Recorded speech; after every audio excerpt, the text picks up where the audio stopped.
Ladies and gentlemen, welcome to the fifth rendition of the Texas Hockey Podcast. My name is Trevor Neal. This is my co-host, Travis Tyler. How are you doing this evening, Travis? You know, aside for something that's very key to this podcast, it's pretty good. And that thing very key to the podcast is the Dallas Stars Game 5 just concluded a little bit ago. We're recording this a little after midnight because the NHL decided to put us at an 8:30 start time. But the Dallas Stars lose. Yeah. Yes, it's always closer to 9. Yeah. The Stars lose 4-0. The Jets kind of put themselves back into the series a little bit, 3-2.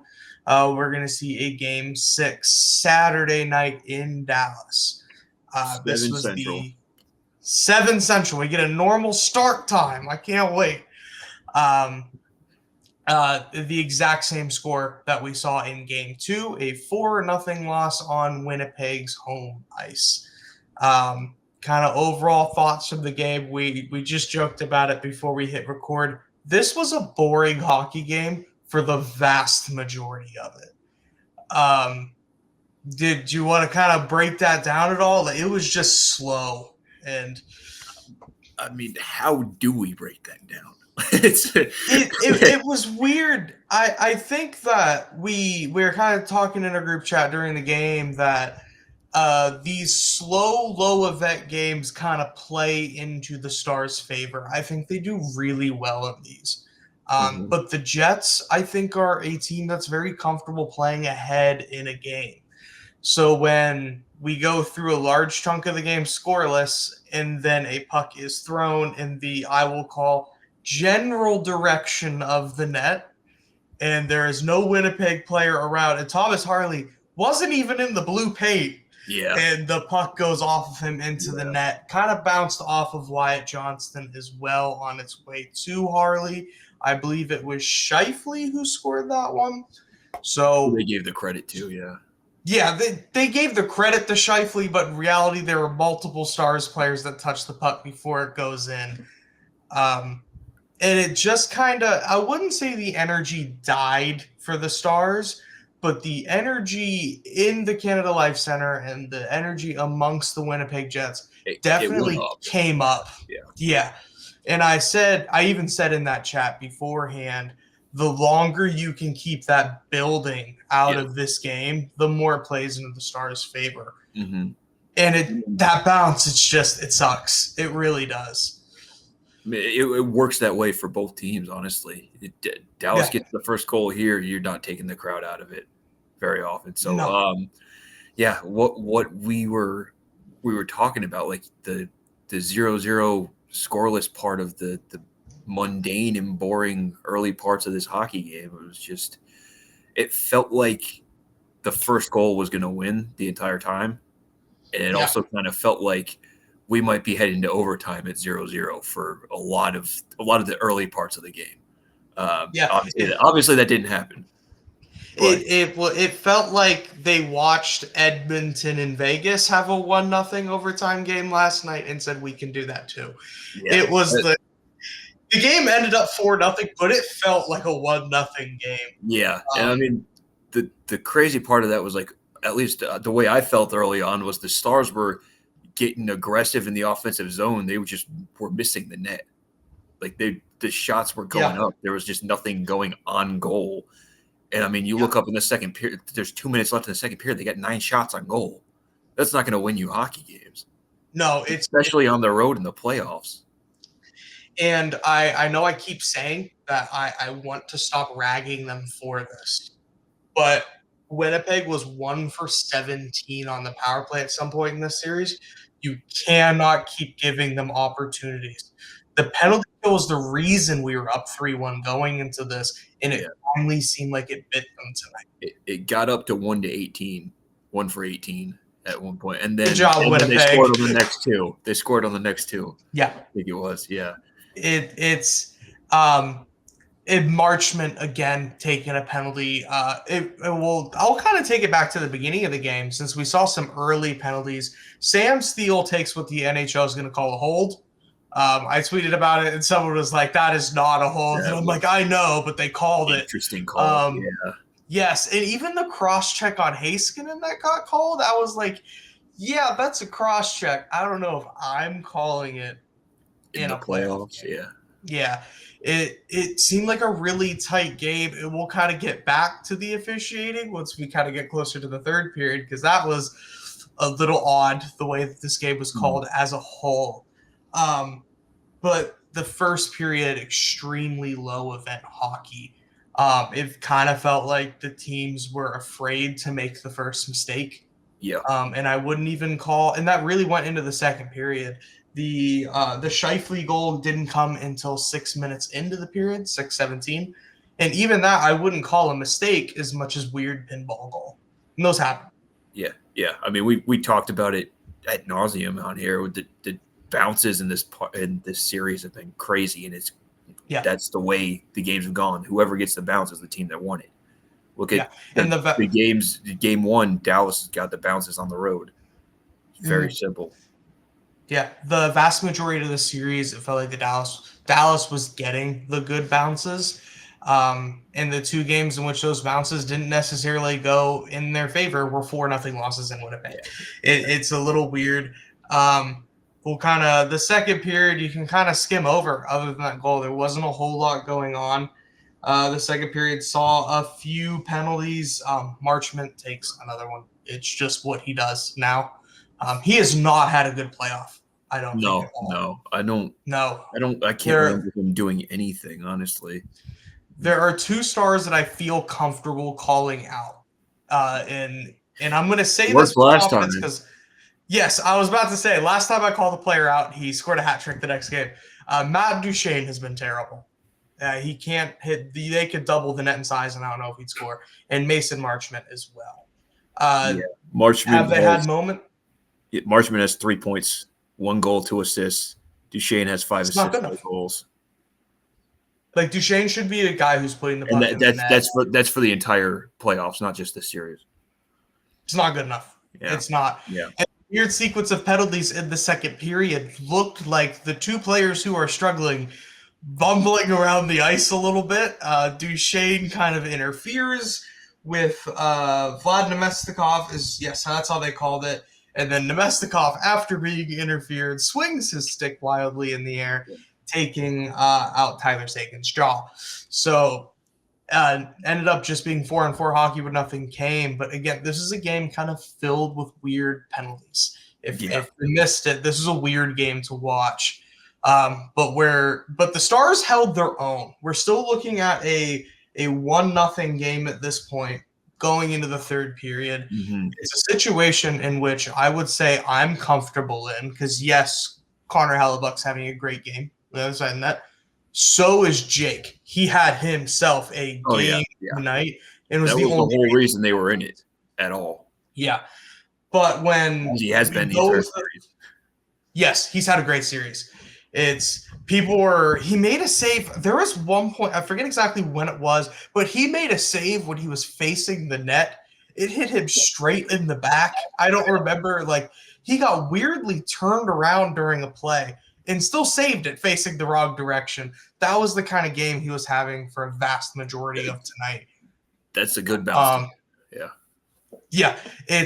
I wouldn't put any of the goals against him. The Nemestikov, it was the Ehlers one that was kind of on the ice that we're about to get to. That one was a little shaky, but I thought he had a really good game overall. But I kind of want to talk about what kind of happened to start the third period. We'll see who took it. It was Alex Petrovic, our boy, the hero of this show, takes a trip. And I actually felt fine, which is really weird considering a penalty right out of the intermission. It felt good. Well, until 11 seconds later, where Esa Lindell says, I can do that too. Yeah. And puts us on a very, very long 5-on-3. Great way of putting it. Yeah. It was a weird trip. He kind of Superman dived to behind the net. I'm not sure what kind of happened there. Odd play, but it's 5-on-3. And yes, the Jets' power play has not been great this series. Before this, it was 1 for 17. You can't give them a minute 49 of 5-on-3. No, You that's too can't. much. That's way too much. And they almost got through it. They actually looked They decent. did almost get there. Yeah. But it's a lot to ask of those three guys. It's a lot to ask on Ottinger, who's already holding down the fort, and you're making his job so much harder. It was just kind of a rough start to the third, and it kind of felt like once that Ehlers goal went in, it was like, all right, we kind of predicted the series would go 6. I don't think either of us were necessarily predicting a win tonight. Yeah. I mean, obviously, it feels better to win it on home ice anyway. So I'm not having a big issue with that or anything. I think we thought that Winnipeg was going to come back and play like they did in Game 2, facing elimination, and that's pretty much what we got out of them. They played a great game. Yeah, give kudos to the Jets. They played great. And we talked about, or you mentioned earlier with the first goal that they credited to Scheifele. It felt like that arena got into it after that. That was one of the plays that felt like a big turning point in the game. And then the other one was the power play goal with Ehlers. I mean, obviously you can't take that long of a 5-on-3 power play, and you can't take those 2 penalties back to back. It's such a talented team. It's terrible. It felt like being at the watch party outside the American Airlines Center. It felt the way you felt the Winnipeg crowd get into it. You felt that crowd sitting out there in the plaza kind of disappear from it. So and they looked hyped to start that game, and it just I'm imagining that energy just kind of slowly died throughout the night. Not that the party at PNC would affect the game, but it kind of shows where the sentiment of the Stars was. It just kind of felt like, we have a chance to win this. I even tweeted 60 minutes and you've got a date with Edmonton. It's just you need 60 solid minutes and we get past them. But it was a big ask tonight. Yeah, it got to the point where they play the Eminem Guess Who's Back when somebody comes out of the box, right? And they played that from the watch party after they killed off a power play, after they killed off a power play or a penalty in, I think it was in the third period. And I turned to another reporter that was there standing next to me, and I was like, it kind of loses its meaning at this point, doesn't it? Like, there's no hype to it at that point. You're down 2-0, 3-0. It almost doesn't, like when you have the leader, when you're tied or when you're at home, it feels threatening. With that, it's not going to have that same effect. Not in that building. No. The Jets did a really, really good job of controlling the Stars once they got ahead in this game. The Stars really did not look comfortable. Some players that I do kind of want to shout out. I think Robo is getting a little bit more comfortable in this series. I think he's starting to get his legs under him. And then another player that really has gotten their legs back, Miro Heiskanen. Oh, he's so back. His skating's there. I noticed with that first power play they went on in the first period, I wrote down "Watch Miro on the power play" in my notes because he was looking good at that point. I was curious if he could hold up the rest of the game, and he did. Yeah, and he has 1833 played tonight, so definitely a bit of an increase. No points because they got shut out, but I still think he had a great game and has proven that he is definitely I would say the Stars' best skater. And it's really hard to say that considering how good of a player Mikko Rantanen is, but the genuine skill behind Miro Heiskanen, I know that we talk kind of league-wide. You kind of get Cale Makar and Quinn Hughes are really your number 1 and 2 guys in the entire league. I don't know if Miro's too far behind those two. He doesn't get the offensive production that they get. Technically, with the number of points and everything, but the skill set is there. Yeah, I always like to say I've been to 20 different Stars games. I keep counting. I like to what players, because you get to see a lot of different players come through, and which players genuinely impress me the most. Miro Heiskanen is the best skater I've ever seen. It's scary in person. Now, I have not seen McDavid in person yet, so I'll have to measure that when I see that in person. But Miro Heiskanen impresses me every night. Yeah, especially for a defenseman. I mean, defensemen are not supposed to move that well. And that quickly. Yeah. And the way he transitions. Well, but yeah. The back and forth game he is always in control of what's happening, and he's never a step behind. He's a real two-way defenseman, and it's not something you find very often, honestly. No, to his level, because you usually kind of go one way or the other once you start to get, your super elite offensive defensemen. They can struggle in their own end at times. Miro does not, and you're comfortable putting him in any situation in any game. He is such a valuable asset that the Stars are so lucky to get back into this series. I expect him to just continue to get better. Yeah. Expect to see maybe he reaches that 20-minute mark on Saturday at home. I assume that he probably will with how he looked tonight. But I kind of want to steer us towards the scrum. We kind of have to talk about it at some point. I'm going to go the Jamie one. Okay. Because it feels like I've just been kind of waiting to talk about this. So there's a scrum in front of the Stars net towards the end of the game. I'll kind of get you a rough idea of when it happened.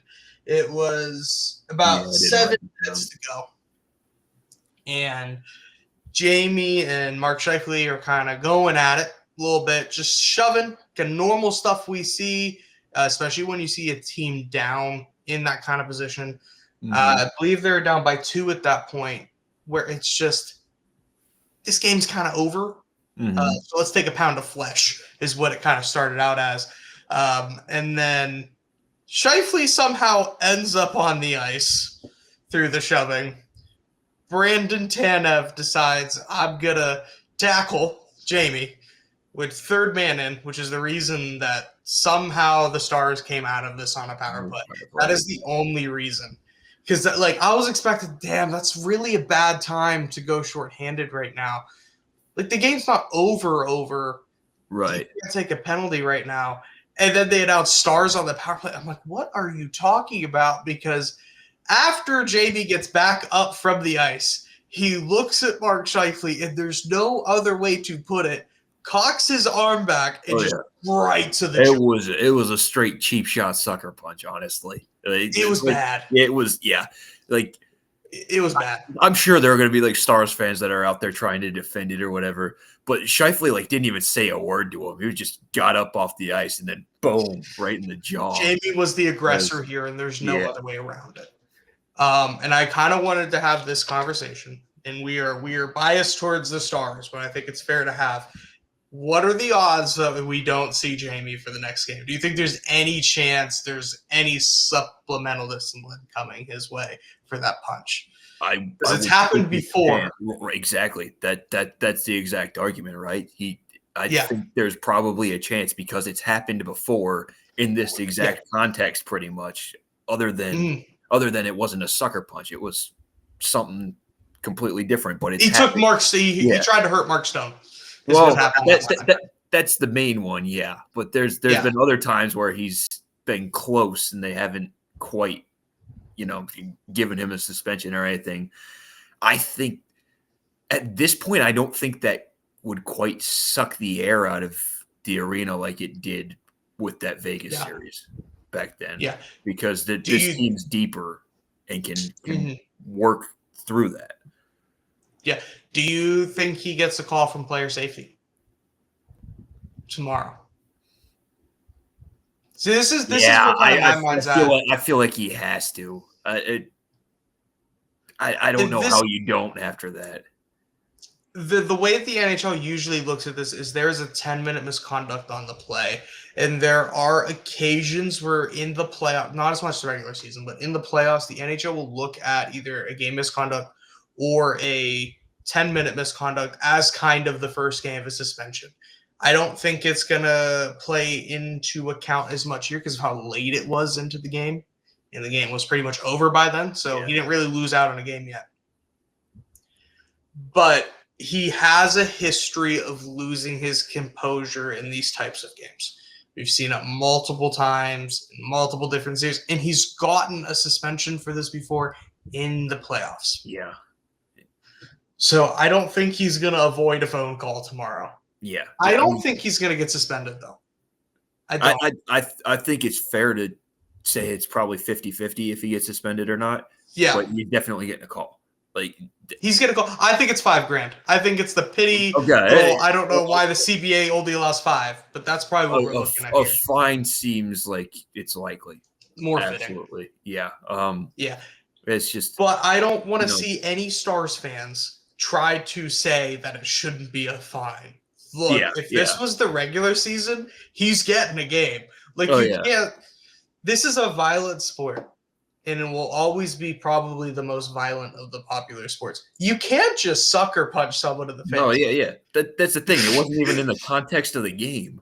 It was just straight up, hey, you're looking at me funny. And the scrum was long over. Yeah. I was there, like, going back to my phone because I'm like, oh, it's broken up. And then I just, like, peek up and I just see Scheifele drop.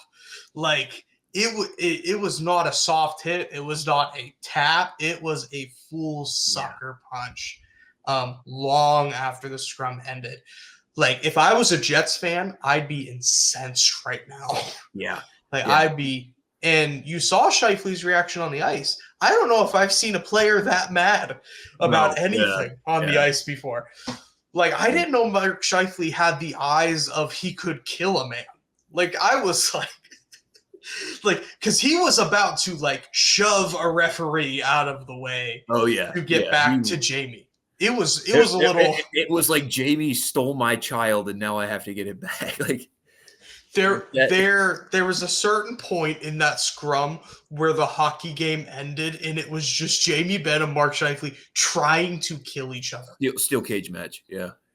It was fantastic to watch. Like, if you're a casual fan, you probably jumped up. You know how, like, they say, like, people who watch NASCAR that just watch it for the wreck. Those people were going nuts watching this because that's fun to watch.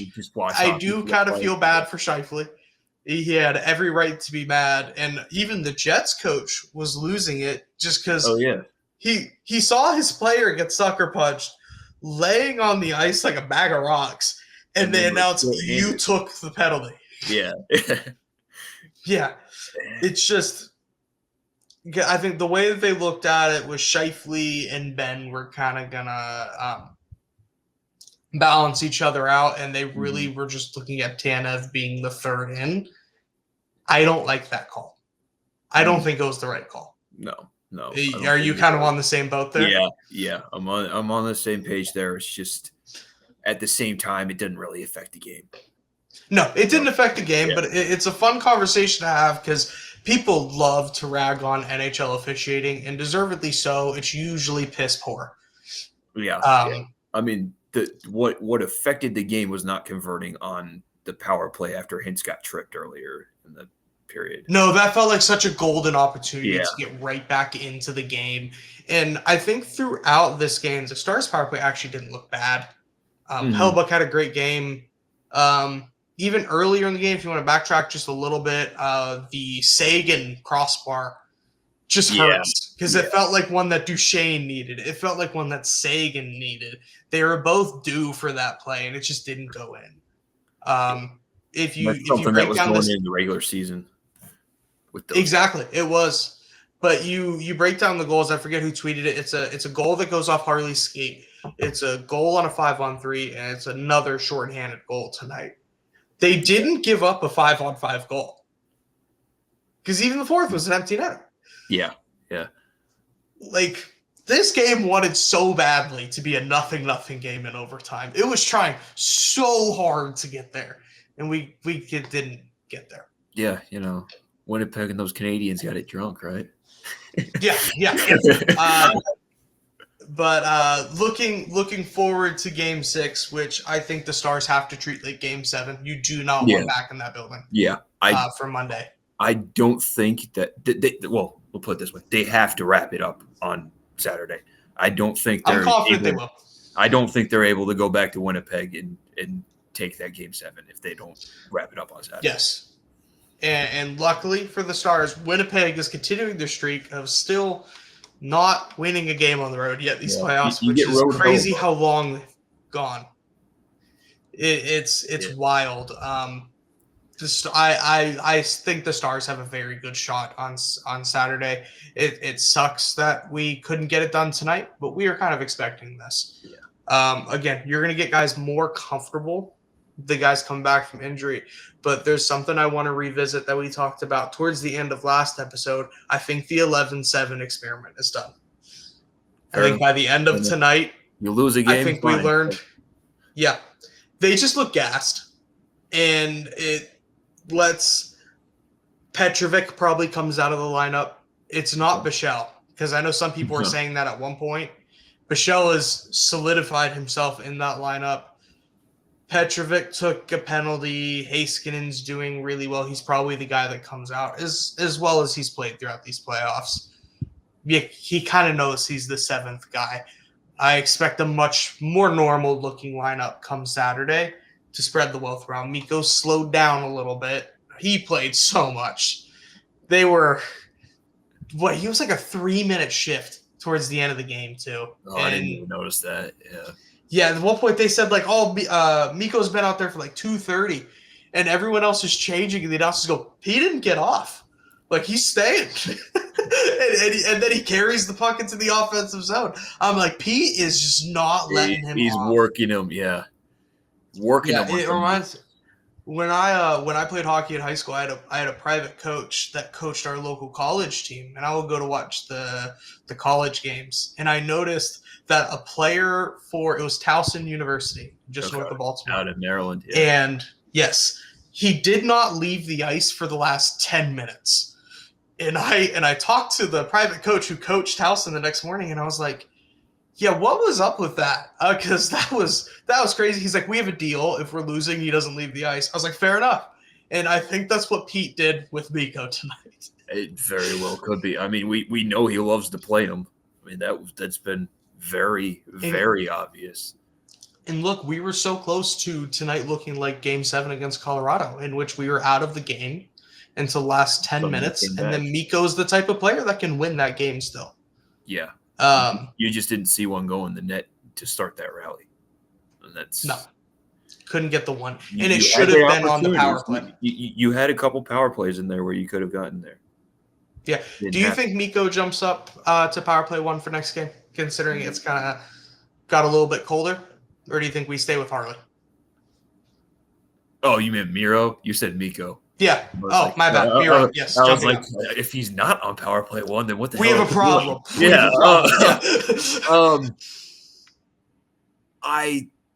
I think they're gonna stick with Harley there for now. I do. Mm-hmm. I can see the argument for it, but yeah. Is Duchesne on that first power play unit? Pretty sure he is, right? Off the top of my head, I'm not sure. Because I think you could explore putting both. And I know that's like we very much moved away on power plays away from 3 forwards, 2 defensemen. There's some teams that even roll 5 forwards now. There's some teams experimenting with that. Pete was doing that at the end of regular season. I love it. If you can find a forward who's comfortable, you need a defensively minded forward to pull it off, but you can do it. Well, I mean, but I think with the forwards we have on the PK, you can easily find somebody that can do that. Yes, 100%. Plenty of defensive. But I think with the style of game that Harley and Heiskanen play, I think you could actually put them both on the power play. They both look comfortable playing low. So they wouldn't necessarily have to play high. So one can still kind of hold that power play spot. And look, I've seen Harley play down low. He looks really comfortable. And I think Miro could play goalie and be comfortable. I don't know if they is on that first power play. Yes, thank you. Yeah. I don't know if it's too outlandish for them to try at this point in the season. But if I was coaching, I would consider it. I would try it in practice and see what it looks like. I feel like going into a game where it feels like you have to win it to win the series, you do whatever it takes. That's whatever's going to help, whatever it takes to win the game. Yeah. And Yeah, look, so I if think that Harley and helps, if Pete thinks that helps, then go ahead and do it. let's do it. Yeah, let's do it. So to kind of wrap up, kind of what happened in the Stars game, you're feeling Stars win on Saturday too. We're feeling real confident going to I the feel American Airlines confident. Center. I having been in that building, I have an idea of what to expect, and it's probably going to blow it completely out of the water when I show up. But yes, yeah. This will be the loudest the American Airlines Center has been all year. 100%. Oh, yeah. If you're going to be at the game, let us know. Comment. Let us know how much you're enjoying it. I want to shout out some people that have been commenting. Our Finnish fans. We had another one. It's awesome.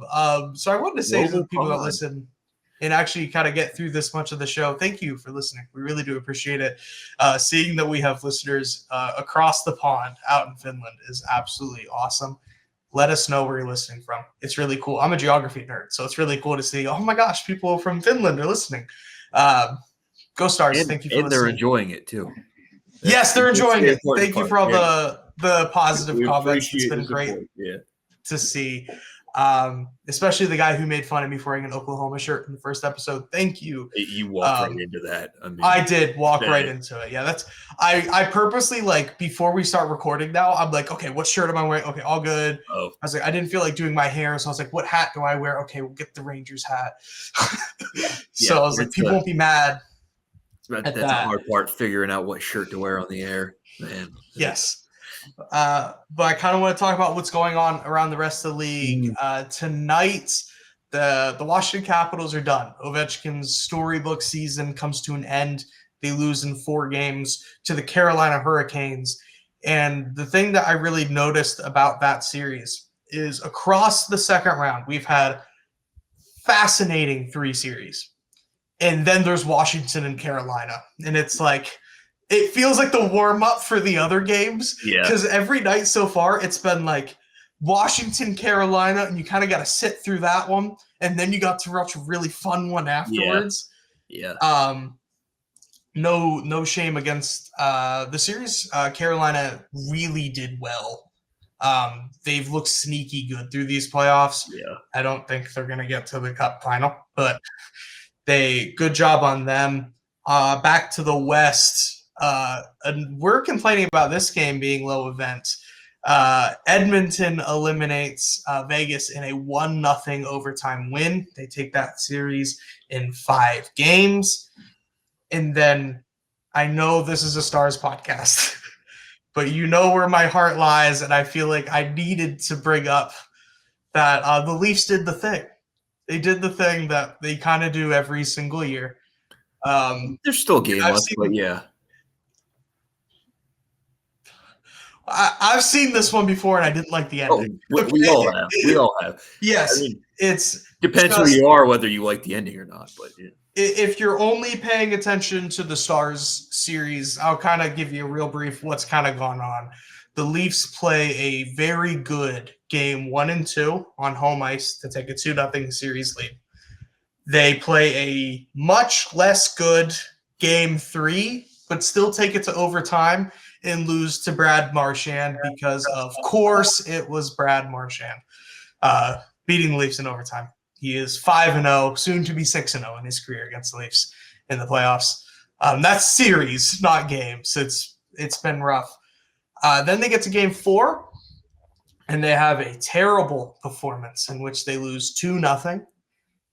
And you briefly know what's going on in Leafs Nation. Everybody knows what's going on with the Leafs. It got even worse somehow. Yes, it's the worst it's ever been.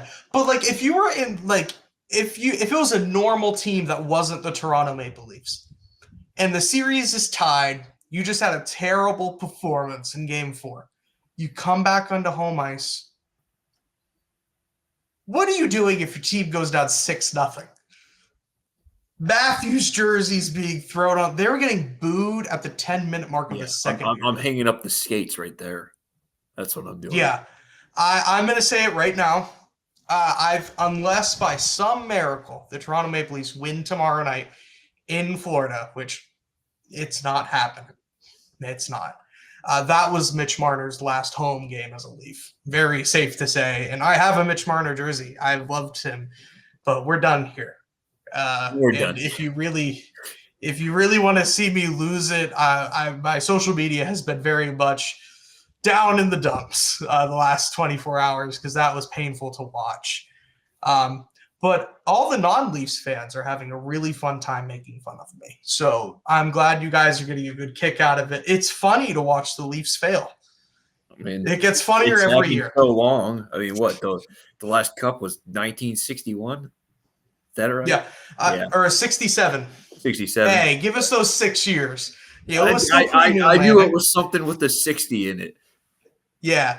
I think it's really funny that Mikko Rantanen has more playoff goals as a Dallas Star than Mitch Marner does in his career. That's a stat. I might be getting a little bit wrong, but I saw something along those lines that, it's been a long road being a Leafs fan. I don't know why I picked being a Leafs fan. I'm being a very calm part of myself. No, it doesn't make any sense. My family's from Pittsburgh. I live in Texas. I grew up close. I was born closer to Philly. I grew up closer to Washington, and I chose the Leafs. So I'm going to regret that for a long time. But they're facing elimination tomorrow night in Florida. I would call that a must-watch if you're a hockey fan, because if you want to see a team truly light itself on fire in a dumpster, tomorrow would be the night to do it. Tune in. I don't expect it to be pretty.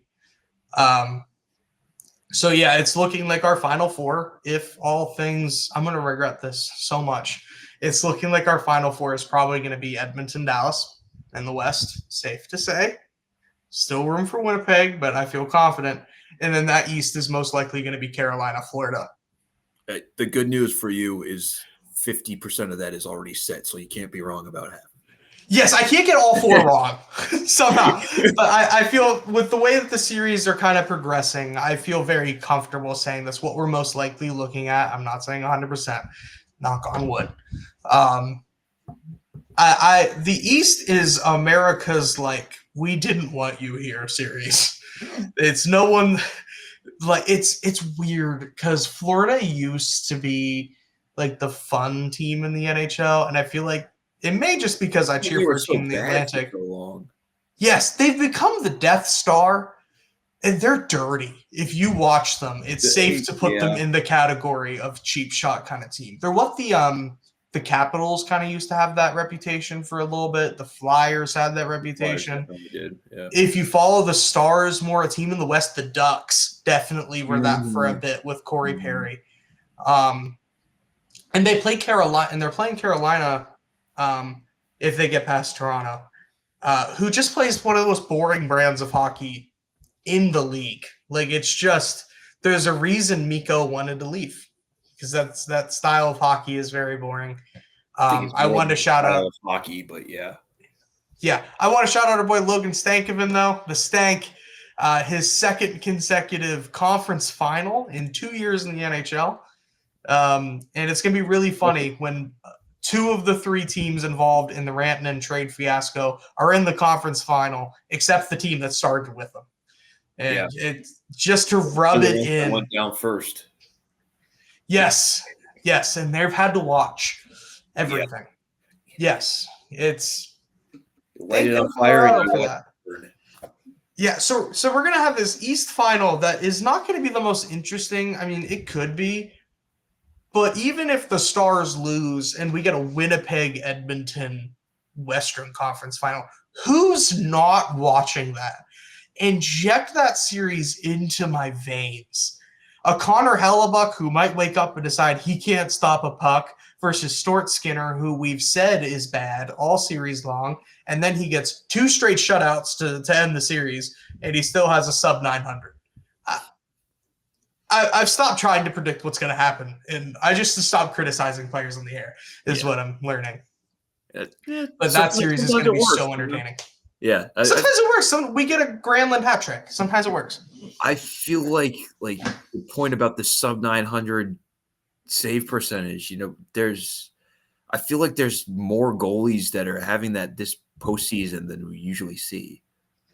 Like, I actually saw someone actually talk about this earlier tonight on socials, and it was like, we've seen some of the best goaltending in the league that we've seen all year in these playoffs. And then a handful of goals in which you look at the puck going and you go, huh? Really? Yeah. Like Jake's let in some that you're like, how the hell did that get past you? Hellebuck definitely has. Hellebuck's had too many goals to get past him where he's laying on the ice and doesn't know where the puck is. And it just weird ricochet goals all around the league. Scrappy like scrums in front of the net. Yes, there has been. It's not been a fun playoff for goalies. The only goalie who's really sitting there comfortably is Frederik Andersen. Yeah. He's the only one that's been consistently throwing up a good save percentage the whole way through. He hasn't gotten elbowed in the head by Sam Bennett yet. Yeah. He's still I mean, I'm looking at this list of sub 900 guys in the playoffs. There's a lot. Sergei Bobrovsky, Blackwood, Kemper, Aiden Hill. Do you have the guys that are over 900 on that list? Yeah, it's everybody. Can I guess? The entire thing. Yeah, sure. Why not? The goalies above 900. So Frederik Andersen's definitely there are 13 of them at 900 or better. There's 13 of them? How many goalies have played? Well, not all of them are starters. Yeah, okay, so take out the ones that aren't starters. Okay. So Andersen definitely. Did Binnington stay above 900? 901. Oh, that was a good pick. Linus Allmark probably did. No, he's at 880. Oh, he did not. Yeah. He did not. No, there are some Vasilevsky's way down there. Joseph Wall's way down there. Joseph Wall's gotten he hasn't looked bad, but man, his save percentage looks bad. Only one person has worse than Hellebuck. Who? Who was worse? From Washington. Well, he didn't play a whole lot though. It's been mostly exactly. That's the thing. That's what makes it funny. He's got 6 minutes and 37 seconds of ice time, and he's the only one worse than Connor Hellebuck in terms of save percentage. Oh, that's the story there. That's what to take out of that. It's nothing against Lindgren whatsoever. He came in relief. It probably gave up one. But he has only a slightly worse save percentage than Connor Hellebuck. The Stars are winning Saturday. No, not slightly worse, but yeah. Well, we'll let that slide. It's close. The fact that Hellebuck is next to him on the list says what it needs to say there. But we are super excited going into Game 6. Again, I think the rest of the games through this round 2 are going to be must-watches. Luckily, they're not on the same night. We'll have Toronto and Florida play by the time this episode goes up. It'll be tonight. And then Saturday night is going to be Dallas-Winnipeg. Your predictions for those two games. What happens in Game 6 between Toronto and Florida? Who takes that? I think Florida finishes that. Yeah, I'm going to be happy if Leafs score. This is the rebooted version of the movie, the remake of the movie for the 1200th time. I've actually thought about creating just a video, like a mini special episode of just me talking after tomorrow's game. I'm thinking about it. Just being sad and yelling on camera. And all then you gotta do is watch the game and put a camera in the corner. Then just let it run. And it's just me just sighing. It would just be, I'll get up and pace and I'll sit back down and it's gonna be a long night. And then Saturday night, Dallas, Winnipeg. What do you think the score is gonna be? What are you feeling? Score. Hold on, give me 1 second here. I have my pick, but I don't want you to steal it. All right. So I feel confident. I think I'm feeling, my initial thought was 3-1 Stars. You're thinking low scoring? I'm saying 5-3. I can see that easily, but it's just my intuition, my instincts, or whatever said 3-1 immediately when you asked that. You're probably going to be right. Yeah. You're going to be closer than I am. I'm thinking 5-3. I think Duchesne gets one. That's my big prediction. I'm calling Duchesne. Get it right now. Clip it if you want to. Duchesne's going to get one on Saturday, and I'm going to look really stupid if he does something stupid. But I think that kind of wraps us up. We went a little bit longer than I was kind of expecting. This is actually a lot to talk about from a 4-0 loss. Yeah. Yes, a lot to say. But we really appreciate all of you listening from all over the world, apparently, which is absolutely awesome to hear. Please let us know. Ask us some questions in the comments. We'll be more than happy to answer them in the show. But thank you all for watching. My name is Trevor. This has been Travis, and we'll see you after Game 6.